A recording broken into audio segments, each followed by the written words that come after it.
Welcome to the Outliers Project podcast. I'm your host, Molly Hawkins, and this podcast is about people who do things just a little bit differently. Now, my next guest not only has a great name, but she is the kind of person that every little girl hopes to grow up to be. Molly Avrin is the founder and creator of the Adventure Dog Channel, an online dog training and relationship building platform. Now, she took something that has been done since as far back as the Roman Empire and that people have been doing in current times for years, and somehow she found a way to make it more accessible and more specialized. Now, she had a pretty awesome career in marketing in LA and saw an opportunity and decided to chase her love of animals and then moved to rural Utah. And she didn't just wiggle her way into an industry, she went full send and set a whole new bar for dog training. While her teaching style really is for anyone who has a dog, her program is really tailored though for adventure-minded, outdoorsy people, helping them have better experiences with their pups in the outdoors, from hiking, biking, skiing, horse riding, you name it. There are a lot of ways to access her teaching and her programs. She teaches online, in-person workshops, doing things like mountain bike workshops with your dogs, one-on-one training, and of course, board and trains.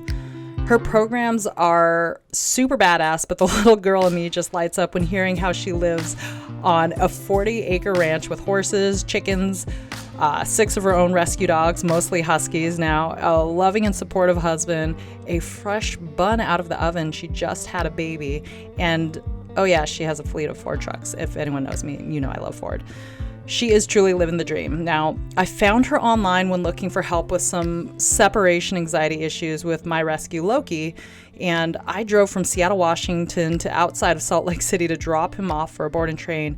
And after 3 weeks with Molly, she quite literally changed the trajectory of Loki and my life. I'm so excited for you to meet Molly and to hear her story and hear how she went from what she was doing in her career in LA and how she decided to chase her dreams and completely pivoted, and to share what she has done for dogs and what she could do for you potentially, learning about the natural wiring of your dog and understanding some fundamental tips that will help you get more out of that relationship. Enjoy.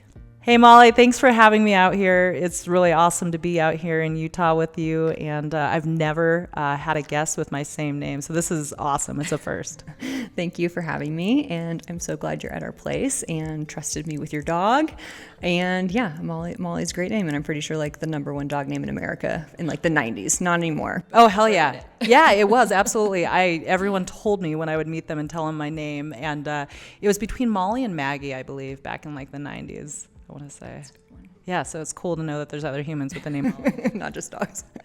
Yeah, well, okay, so I have so many things that I'm excited to talk to you about, especially now since my dog's been hanging out with you for about 3 weeks, so we have a lot to recap on and share with folks, and I could probably cry for a million different reasons now, but I guess I'd love to start out with, getting to know you, and for folks who are unfamiliar with you and your work, I like to start with easy questions. So I will start with, for those who don't know who you are, can you tell us who Molly Avrin is? Yeah, so I am a full-time dog trainer. I am the owner and founder of Pete's Adventure Pack, and I live in Utah, in Camas, Utah, which is like right outside of Park City. And from a dog training perspective, I work on like all the typical behavioral things like Loki with his separation anxiety and things like that. But I kind of found this like cool niche of teaching people how to prioritize fulfillment in their relationship with their dog and do things outdoors. So like mountain biking, backcountry skiing, hiking, and just finding a way for them to enjoy those things together safely. So that's kind of my like niche now. Yeah, that's my work day to day is full-time dog trainer. There's so many questions I'm sure a lot of people might have after hearing that description. You know, I think about like for the average person and their dog relationship, you know, I feel like fulfillment might be just giving treats and pets and car rides. You know, it's wild to hear where the evolution of the relationship with our pets has come. You know, people are putting their cats in bags and, you know, leashing them. And I believe I saw a pet ferret the other day, you know, so. Amazing. Do you ever feel like, I mean, it's crazy. I would pinch myself if I got to say that that's my job. I get to hang out with dogs and go bike ride and horse ride with them, you know? Yeah. I feel like very lucky at the same time. I feel like I don't know. I like worked hard to figure out this little community and niche. And like there are like shockingly people who are like, yeah, I want to learn how to mountain bike with my dog. And that wasn't my idea. Like that was an idea that they had in their head. And like, those are my people for sure. And I do feel like sometimes I am convincing people that they do need to exercise their dog more, which is very common. But once I get them on board, then they realize like how much that just opened up for them and their dog, which is super cool. Mm-hmm. Okay, so before we get into the dog training and what you're doing today, I'd love to talk a little bit about your early life and like understand how you got here. I'm curious what your relationship with dogs was or animals growing up. Yeah, so as a little kid, I grew up with always seeing my mom like rescuing baby squirrels and turtles that were injured, or like just like always kind of finding stray animals, and then would either help them find their home or, you know, help them get into a rescue or whatever. So my mom was very much like a big influence on my love for animals initially. And she grew up with horses. She never tried to like push horses on me, but it was always just like, you know, when I was little, I didn't want to play with like dolls or anything. I was like, where's the toy horse? So that was just like always in me. And like my mom and I built like a agility course for our little Shih Tzu terrier who was a rescue. So yeah, I think from like a very young age was like into animals, into training, and just had that kind of like passion in me. But then when I went to college, Pete showed up, who is who I named my business after, who is my like heart soul dog. He showed up at the barn that I was riding at, and dogs just like flock to barns. Like they know there's like animal people there. They're like, here's where I will find a person. And so, yeah, we tried to find his owner, no owner. He stayed at the barn for a few months, and then eventually he like made his like bed my tack trunk in front of my horse's stall and just like hunkered down there. And so I asked the owner of the barn, I was like, hey, like I think she had like 7 dogs. Most of them were Dalmatians, but I was like, do you care if I, you know, adopt him? And she's like, no, please, I don't need another dog. This sounds like the beginning of a movie. Yeah, yeah, it was quite cute. But yeah, so I adopted him, and he had been through like the stray hold period at that point. And after Pete, I just kind of, I don't know, my like eyes opened up to like a lot of the shelters that were around me. So I started volunteering there and just noticed like how many dogs were really good dogs. My first foster was like perfect. She was on the euthanasia list, and that shelter only they were holding for like 7 days before they were like eligible to be on the list, which was super shitty. But anyway, so I called up a rescue. I was like 18 years old, called up a rescue, and I was like, hey, if I foster this dog, will you pull it from the shelter? And they're like, yeah, absolutely. And so I like actually really like am so thankful for that rescue for like taking a chance on me, because that just opened up like so much, where I realized there were a lot of really, really good dogs in shelters that just needed some basic training, and then they'd be able to hold a home better and like not get returned. And so I just started like nerding out on dog training stuff, and I learned a lot from volunteering at the shelter and working with rescues and fostering, and seeing things that I liked and didn't like, and what worked and what didn't work, and you know, did some formal training stuff along the way, but a lot of like reading and self-education too at that time. And so from 2007 to now, I have fostered dogs, and my husband is obviously on board with this too now, but for a while it was just me fostering, and so that kind of led me into more training later on. I was full-time marketing job for various like sports marketing companies, and that was like such an amazing part of my life, but it wasn't like what I wanted to do forever. And as I was like getting more training and education on the training side of things, it was actually my husband that was like, if you want to do this full-time, why don't you do it? And I was like, yeah, I should. You're right. Like, why didn't I ever think of that? Like, I think in my mind, I just, you know, corporate job, you know, going to be on the marketing side for forever. And I did love what I was doing then, but it wasn't my like life's passion. And so I kind of just took the leap, and here I am. What you're doing is pretty unique, and I don't think it's something that just anybody can stumble into. You know, I oftentimes talk about with my guests, and even when I'm mentoring folks on their careers, you know, I talk about this trifecta of, you know, these innate talents that a lot of us have, and then there's passion, and then the third leg or component of it is skills and learned skills. Mm-hmm. And I think you likely had this passion for animals and working with animals and nurturing things. And you were able to then develop those skills that you were able to then apply really to the adventure pack.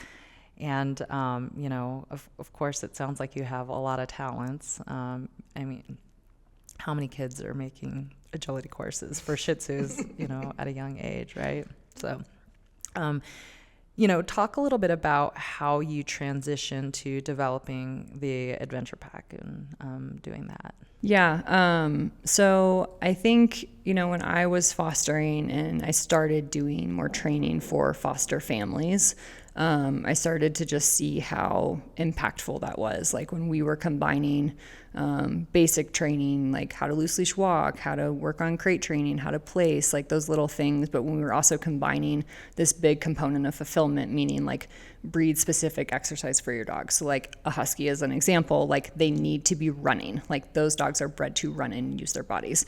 And I feel like most people are actually under fulfilling their dog. Like even Shih Tzu terriers like still need to run and do things. Like sometimes a walk around the block isn't going to cut it, right? So I just saw this like big kind of piece that I was like, this is like an aha moment for like why things stick and work. And so I just started, for the foster families that I was working with, like started working with them on, hey, here's the basic training that this dog now has because they've been living with me and my husband for 5 months. But also here's their daily exercise plan essentially. And like, I mean, I want to say like out of all the fosters we've ever had, there was only like 2 or 3 that got returned or, like weren't successful homes for them. Because I feel like we just set them up for success so well. And I worked with rescues that were helping to do that. So anyways, it just kind of like really began to fuel like the training side of the passion. And, I wanted to do it full time. Like it became this is what I love to do. Like, this is what I think about 24/7. Why am I not doing this all the time? Why is this not my job? And so I just slowly started to kind of transition and like, work part-time dog training, getting more formal education, and really diving deep into it. And then in 2020, I just pulled the cord and left my corporate job. And at the time I had a boss who was just so supportive of me and pumped for me. And he's amazing, and I just am so thankful for him. Shout out to Ollie. And yeah, so that's how I was like, okay, I'm just going to do it. And built my client base from there.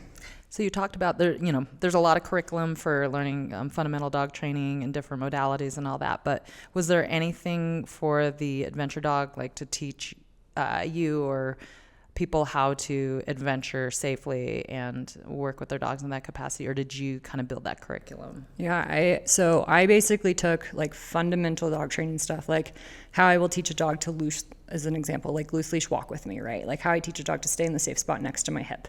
That same principle is applied to every single activity. So the same way that I'm going to ask my dog to back up and stick next to my side, on the bike, it is the exact same thing. On a horse, it's the exact same thing. I just ask him to back up a little further. So like there was no like adventure dog channel trainer that I learned from.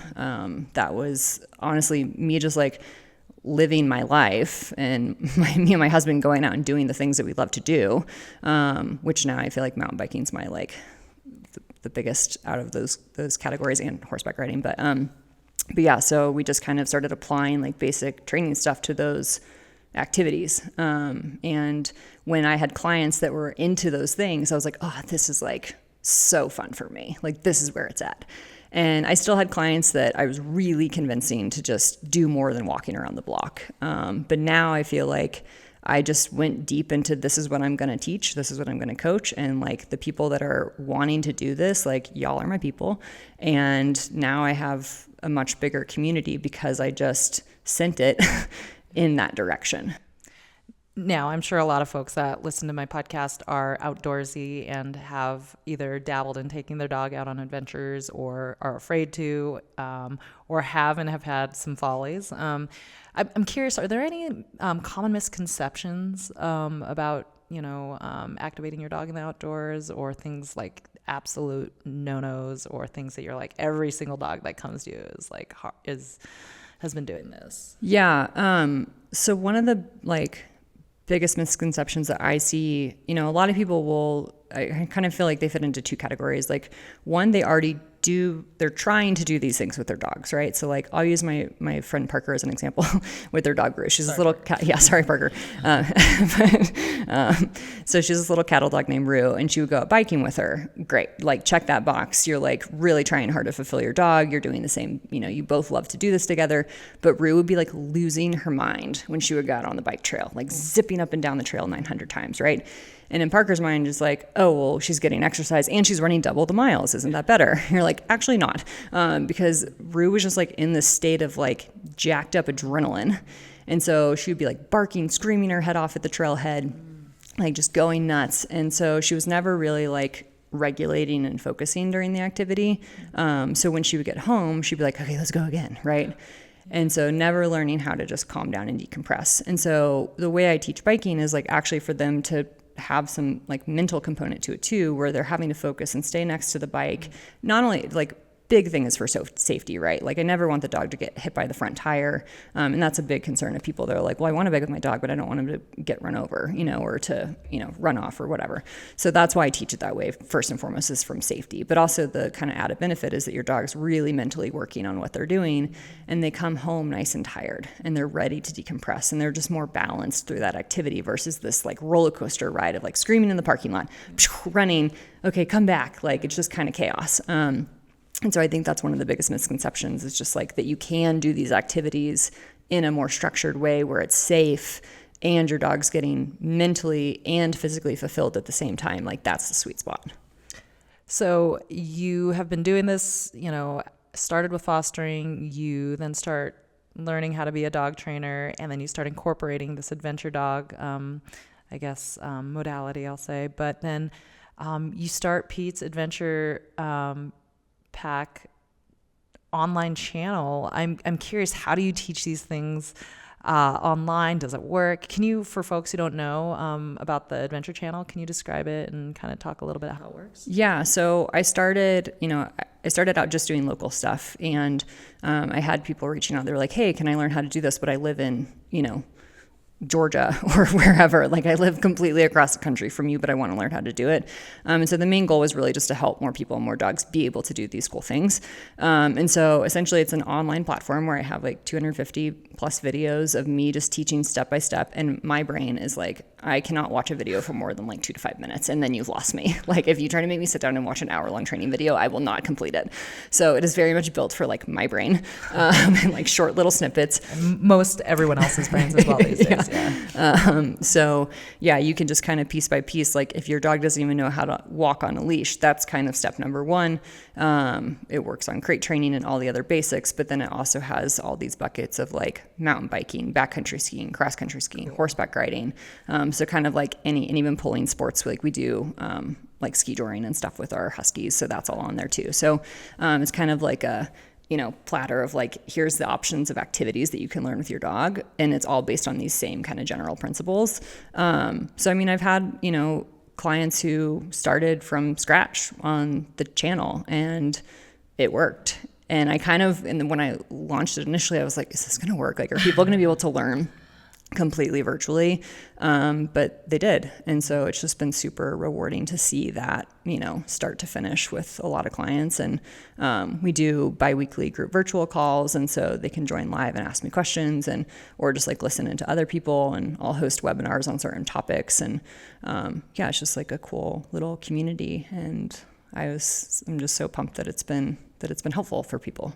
That's amazing. Yeah, I think I saw you originally online. A friend had posted something or tagged you that had come here. And so then I started following you. I'm like, yeah, I want that for my dogs. And, for anyone who's followed my journey with my boy Loki and Cal, it's been quite the journey. And so I think Loki specifically had some fundamentals that he still needed to learn. I was dabbling and going biking and a lot of things, but I wasn't, I didn't always feel safe, or I didn't feel like he was feeling totally focused or in the zone. So I was following you and checking out what you were doing. And then obviously I was like, yeah, okay, let's go out and see what this is all about. And here we are now. That's awesome. Okay. So I mean, it's a lot to just produce one of these podcasts and videos. So I'm imagining like, okay, you produce 250 videos, you're doing calls, you're doing training here in person, you have your farm. For anyone who doesn't know, she has this beautiful property out here with all kinds of animals, chickens, horses, her dogs, 6 huskies. We have 7 dogs now. 6 of them all have some husky in them. Okay. 5 of them look like huskies. My shepherd doesn't look like she has husky in her, but she does. And now we have this addition of this tiny little white dog who's like a terrier mix named Murphy. But he hangs with a big dog. So little dogs need exercise too. Yeah, they do. Man, okay. So, I'm just imagining like chaos. Like, I don't know how you do it, but I'm curious, how do you do it? What is the day in the life of Molly like?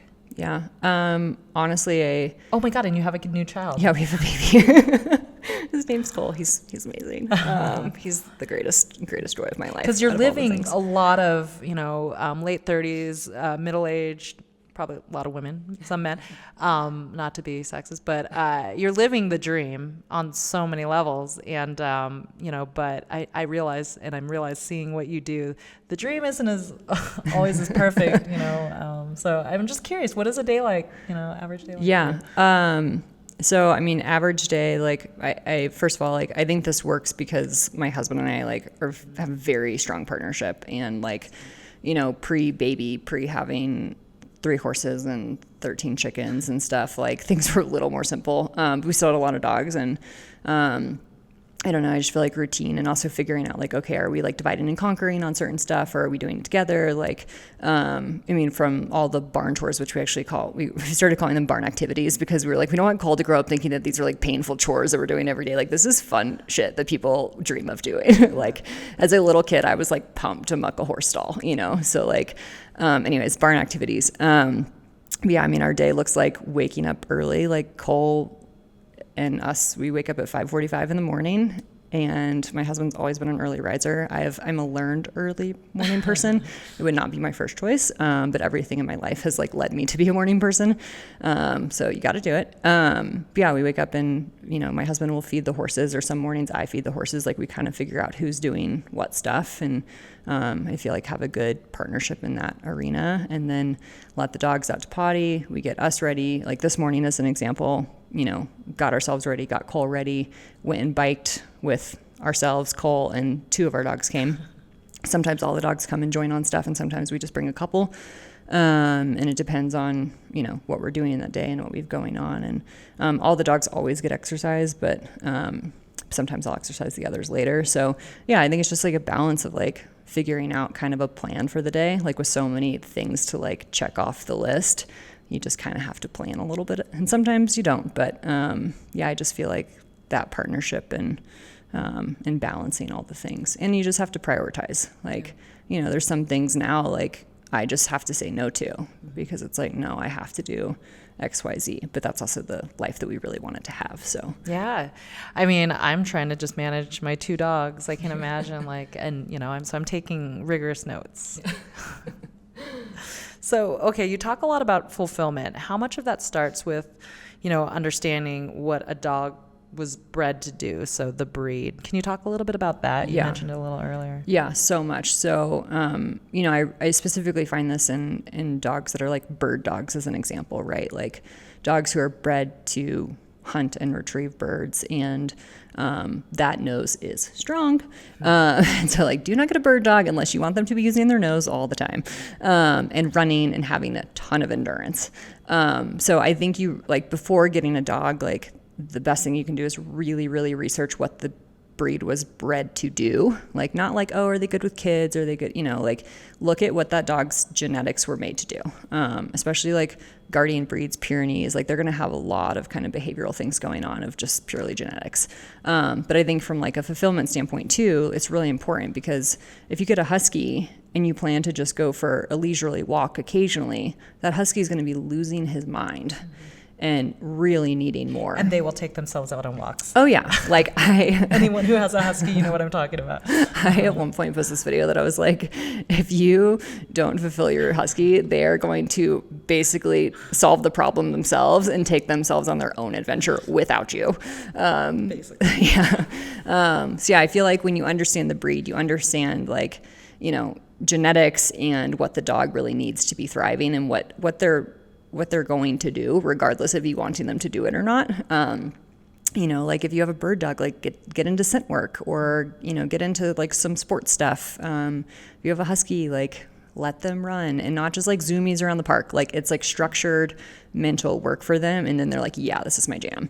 And I feel like when you do those things for your dog, when you are fulfilling them in the right way, specific for their breed and for their individual selves, like I can count on half a hand some huskies that just need a walk. So there's like exceptions to every rule. I've heard these stories, and I'm just like, no way. Yeah, I know. I fostered a few of them, and I was like, are you really a husky?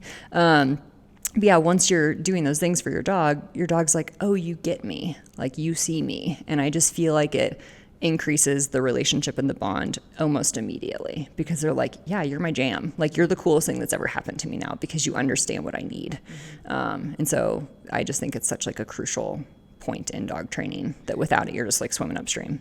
So, okay, dumb question here. So if somebody's curious about, you know, I think there's common like, oh yeah, huskies are high energy, or, you know, cattle dogs, you know, they like to herd or whatever. Is the best way for them to start, like if someone's curious? I mean, obviously they can Google it, but should they talk to a professional or someone like you to really kind of understand before just starting to prescribe, you know, activities or? Yeah, totally. I mean, I'm a dog trainer, but like I really do think working with a dog trainer, even sometimes before you get a dog, like I've helped a lot of clients find the right dog for them. That's so cool. And which is super fulfilling. But I also recommend fostering too, because then you know, like I think a lot of people have this idea in their head of what they want their perfect dog to be like, but that might not actually be what they really want, especially if they've never had a dog before. So fostering is like such a cool way to like kind of, you know, get a taste for like what having a dog might be like in general, but also what kind of dog you want, because there are so many dogs out there. Like don't just adopt the first one you see, because oops. Yeah. I was supposed to be taking a break after my last dog died. I'm so grateful for Loki, and you know, he's an example of, you know, a dog. I did a little bit of research on his breed, and I was prepared. I did a lot of work. I changed activities in my schedule and my life, basically. But, you know, this is actually a segue, but he had a lot of trauma that I didn't understand.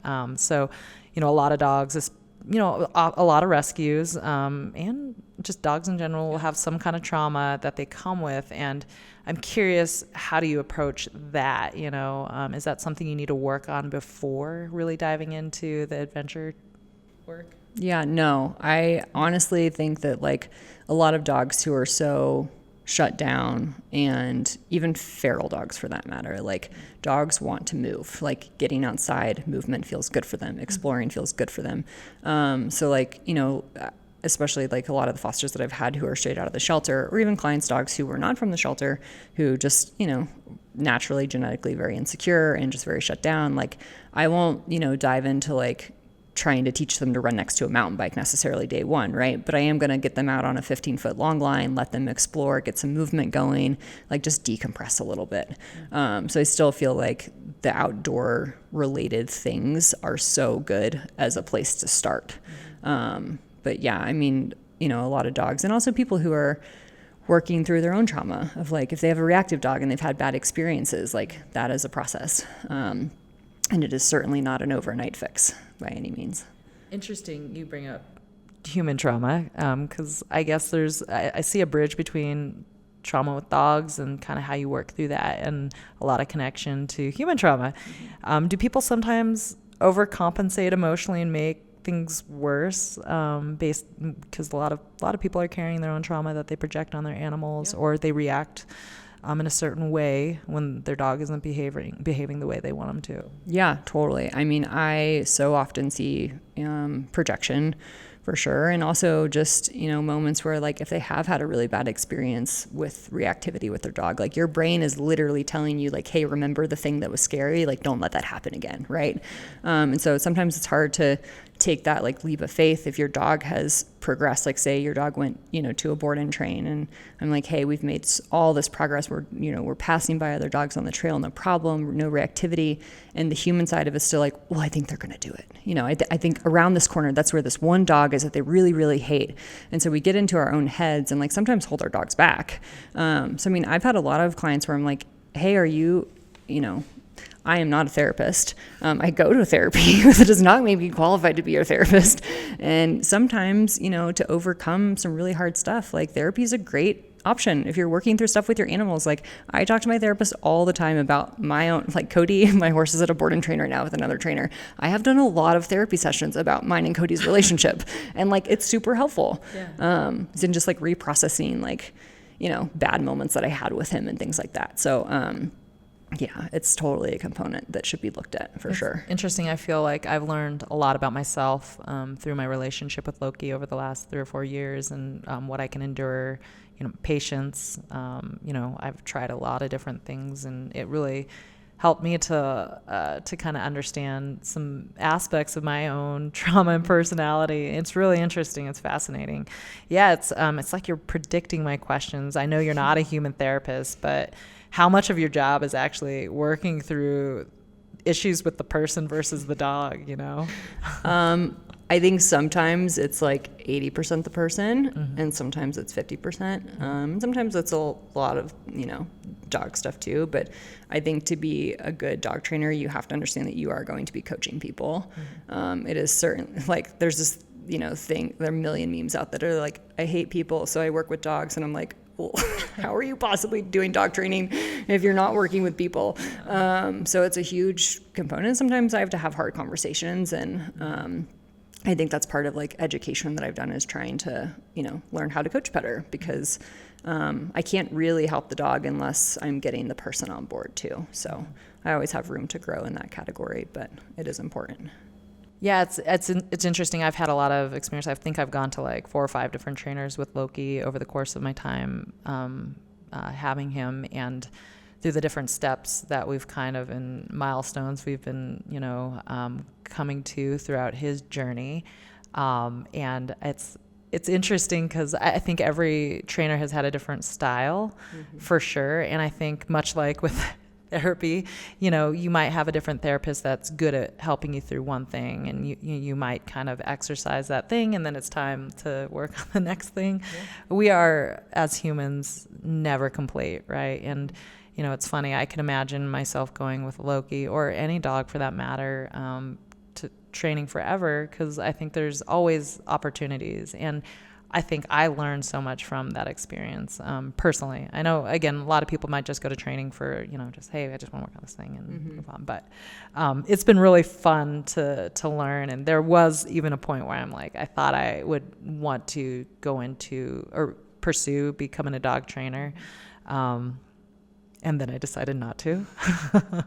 But okay, so I guess that leads into, if there's anybody thinking about being a dog trainer, or, do you have any advice for them? Yeah, I mean, I think if you're like, hey, do I want to work with dogs? Like, not that my path was the right one by any means. There's a million different paths to dog training. But I do think like going and shadowing some dog trainers, going to workshops, like just seeing, what it's like to work with dogs, and getting other dog trainers' perspectives. And there's a lot of different training styles out there for different purposes and different things, and there's no one size fits all by any means. So I think it's good to shadow a lot of different types of dog trainers. But I also think like go volunteer at a shelter, like go work with a rescue, because like you're not always going to be working with like the ideal dog that you want to work with. Like I get handed a wide variety of cases, and Loki will go down in the history books, just so we're all clear. He's awesome. But yeah, I mean every dog is different. And I think going to the shelter and volunteering, you get experience really quickly with a lot of different dogs, and just seeing different things. And, I think a lot of trainers are into working with aggression cases. It's not my personal jam. Like, but that said, I'm not always going to work with like happy-go-lucky, oh, my dog just wants to learn how to mountain bike and everything's like, easy. I work with a lot of reactivity too. So I just kind of, go see different things and like see different trainers and explore a little bit. Yeah, I had no idea. I mean, I grew up reading dog books. I love dogs. I always loved dogs. I knew and studied rare breeds like the Borzoi, and like I just was obsessed, and I thought I knew a lot about dogs. But when I started going to training, and now I've seen probably about 5 trainers, I had no idea there were all these different techniques and ways to approach it, and some don't agree with others. And But it took experiencing all of that to figure out like really what my boy needed. And thanks to you, we were also able to kind of pull the physiological side out of a silo, which that there's a large component of what he's dealing with that, we kind of unearthed that we think was tied to his behavioral issues. So, I know not a lot of people have the time, resources, or even care to invest that much into finding out what's going on with their dog. But I ended up keeping him after having just signed up to foster him because I saw how much trauma he had. And I was just so sad to imagine that if I didn't keep him, that he would just cycle through the system and maybe end up on a list. Yeah, totally. And damn it, I'm stubborn and tenacious. And I was determined to create a life for him and maybe kind of buy a little bit more life back for myself. But it's so rewarding. Oh my God. Like I've been in tears. I don't know how many times over this boy out of pain, frustration. But when you kind of shared initial kind of reactions to what you were seeing, it was a relief, and this is like 4 or 5 years of going through like, what am I doing? Right. I mean, I've been on the phone with many people in tears over like how hard it's been with this boy. Yeah, it is not easy going through. It is a journey for a lot of dogs. And you've been on that with him for a while, and I just love you for that. Like, truly, like, I wish all clients were like on board like that to figure it out what's best for their dog and work with them on it. It's super cool. So thank you for that. Yeah, well, thank you. I'm oh my gosh. Well, okay, so I guess in that, if there's folks who are out there looking, struggling or just looking for a trainer, what are the best resources? Because I've seen also, I was going through my inbox the other day. I think I counted, I had emailed like 35 different trainers when I was looking for his initial board and train to figure out like his separation anxiety and some of his issues. It was like I spent weeks trying to find people, researching people. I ended up having to go halfway across the state that first time, and I was messaging people in the Midwest. Yeah. Like, because I was looking for someone who I felt like I vibed with, I trusted, that would take a dog that couldn't crate. Like, what are the best ways to find trainers? Because there's a lot of shit out there. There's also people who say they're a trainer, but it is.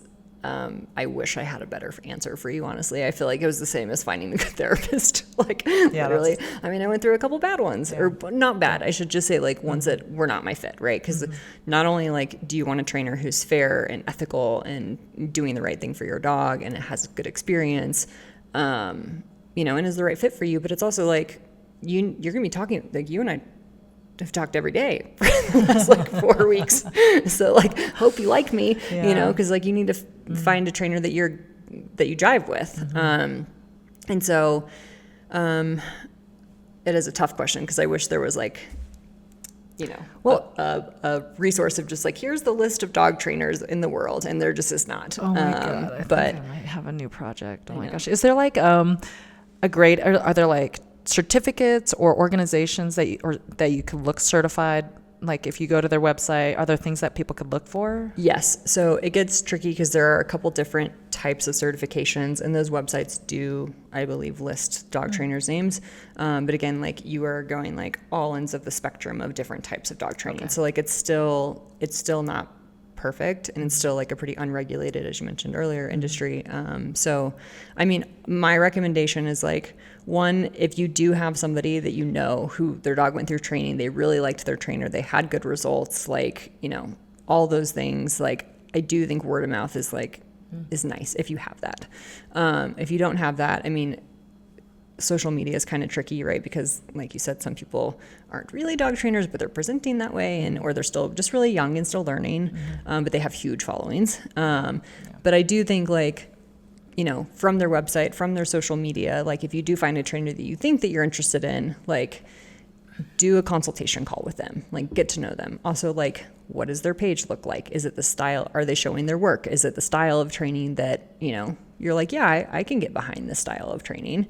So there's a lot of like components to finding a good dog trainer, but unfortunately it's not like here's this easy website that you go to where you have all the dog trainers listed. What are you doing tomorrow? I want to build a website. I know. Oh God. So what I will say in my experience, I've now seen 1, 2, 3, 4. You make the 5th trainer. And if a friend ever were to ask me, if they said they were looking for a trainer, I would ask them for qualifiers, and I would probably recommend one of those trainers depending on what they're looking for, where they're at in their dog's journey and expectations. So it's all relative, I guess, Totally. Interesting. Yeah, and I'm not going to be the right trainer for everybody either, right? So it's like, it really does depend on what you're looking for. Yeah, how many people are willing to drive their dog 1,000 miles to go? I would do it a million times over just because, I'm so excited to get him back home and see how things go. So, okay, so I'm curious, just for shits and giggles, what are 2 to 3 common issues that are easier to fix than people think?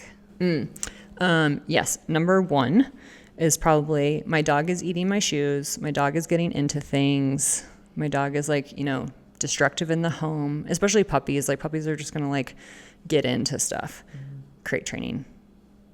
It is the easiest solution. But what if I don't have space for a crate?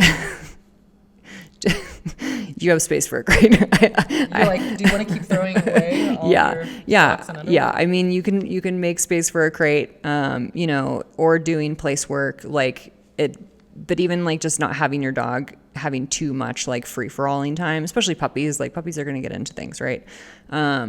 If you don't have your puppy in a crate, they should be on a leash with you.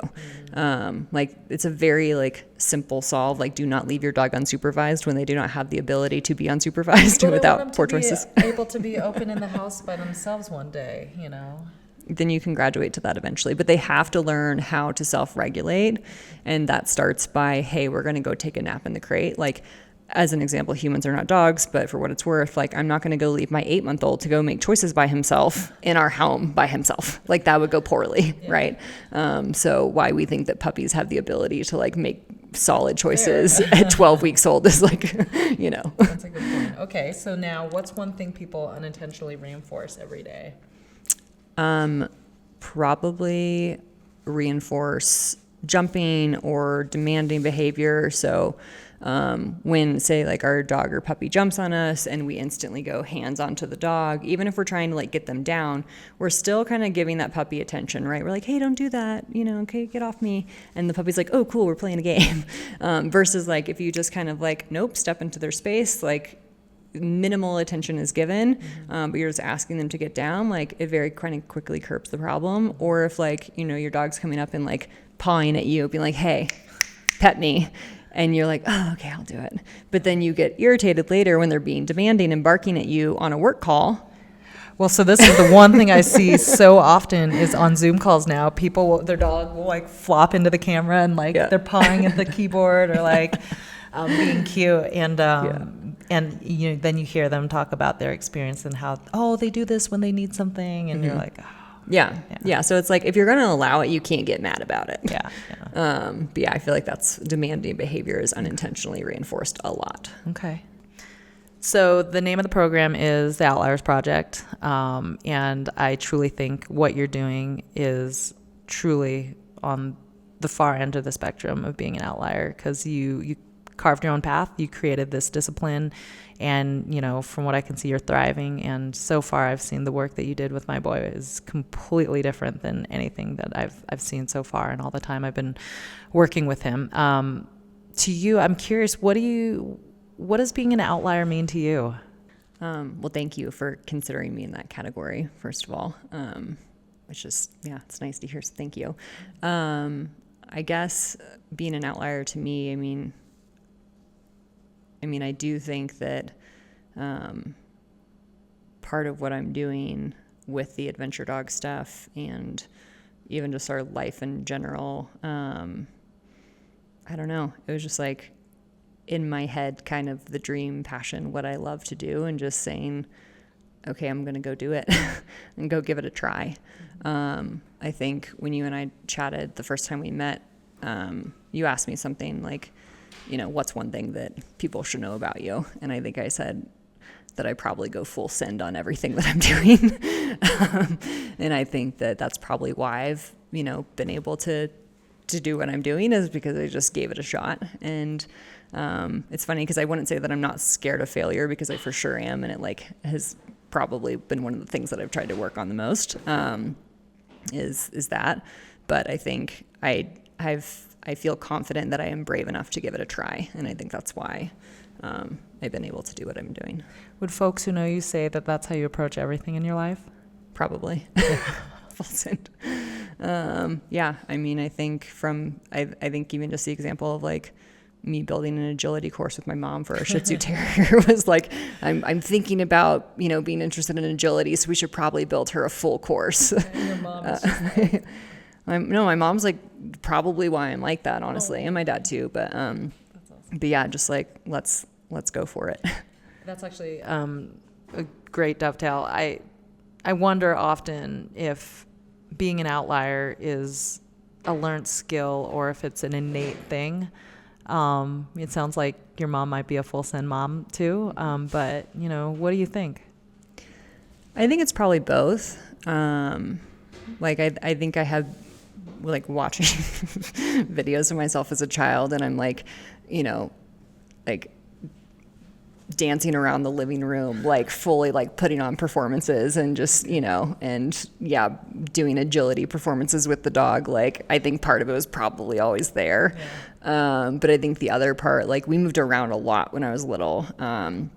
And we lived in France outside of Paris for a good minute. And that was like elementary school, moved back to the States. And I remember feeling very like, you know, I didn't know anybody. And I kind of just had to like, I sat back and like observed the environment and then kind of just had to go full send into it and be like, okay, I'm in a new space. Like I've got to meet new people, meet new friends. And so I think probably part of it's learned. That just I had to go for it. Like it felt scary, but I kind of was forced into going for it. Wow. Oh, I don't think I knew that about you. Yeah. I love French culture. I love France. Oh man, I could talk about it. I have a little fleur-de-lis. I'm not a Saints fan. Yeah. I love French culture so much. Oh, so cool. Yeah, French food. Yeah. I love France. French people. All the things. Yeah. I want to go back so badly. We haven't been back in a while. Was it for your parents' work or? Yeah, it was for my dad's job. Oh, cool. Yeah, my mom was like, she was in IT and back when there were not many women in IT. And she quit her job to move to Japan with my dad. And they had me when I was born in Japan, in Tokyo. Cool. Yeah. I also didn't know that. Yeah, and so they just were like down to travel. My dad's in HR. Everyone's like, oh, are you military? But yeah, just HR, and took internationally based jobs and moved around a lot. Cool. Well, yeah, I was going to ask if you're a military kid. No. Oh, interesting. Okay. So I appreciate all the time. I definitely want to give you your space back here soon and get my crazy dog out of your hair. But what's next for Pete's Adventure Pack and for Molly? That is a good question. I have so many ideas all the time. But I think doing more in-person workshops that are kind of like 3-day. I want to do workshops that are focused on recall and just off-leash skills. I currently host Paws and Pedals mountain bike workshop, which is like the coolest thing that I do. I think I partner with an amazing bike coach, Erica Tingy, who's a bike coach here locally in Park City. And so she coaches the humans how to perfect their biking skills while I take their dog and teach their dog how to bike safely, and then we bring it all together on day 2. That is so cool. It's so awesome. It's so fun. And it's like, for anyone who's like, I want to bike with my dog, but I literally have no idea how my bike skills need to be better. What if I fall? Like, that clinic is for you. But so those are the main clinics that I'm doing at the moment. And then I have a workshop with my friend Sam from Pack Life LA, who's an amazing trainer and someone I look up to a lot. We're doing our joint workshop here in Utah in just a couple of weeks. But after that, I think doing more 3-day workshops for the adventure-based stuff was where it's at. Wow, if I were to rally a group and get some workshop seats pre-sold in Washington, would you come up? Yeah, totally, 100%. Yeah. Okay, everybody listening.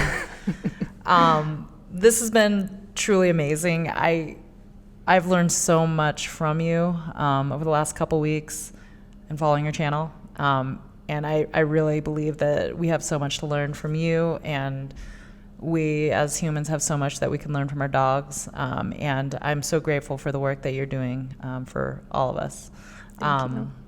Thank you for having me. I really appreciate it. For folks who might want to learn a little bit more about what you do and what you offer, how can they find you?